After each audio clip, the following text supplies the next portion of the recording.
Welcome to Luca is a billionaire, where the only thing I invest in is your answers.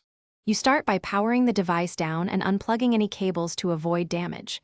Once done, remove cases and loose protectors so edges are accessible.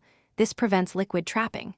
Get a clean microfiber cloth, a spray bottle with distilled water or 70% isopropyl, and a soft brush. Do not spray directly on the screen. Instead, lightly mist the cloth.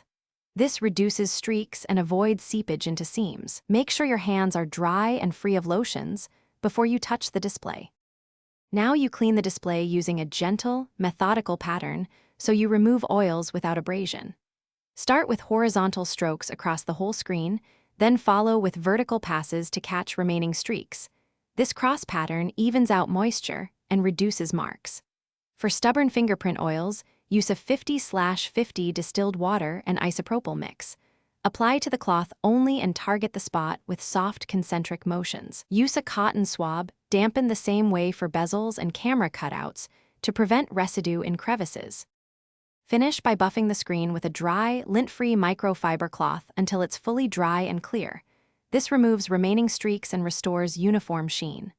Once done, inspect under bright light at an angle to spot any missed oils or residue, and make sure no moisture sits in seams. If streaks persist, repeat the gentle cleaning steps with a fresh cloth or switch to a dedicated screen cleaner rated for your display type. If problems continue, stop and consult manufacturer guidance to avoid warranty issues. Thanks for watching and please subscribe. It's the best investment you'll ever make.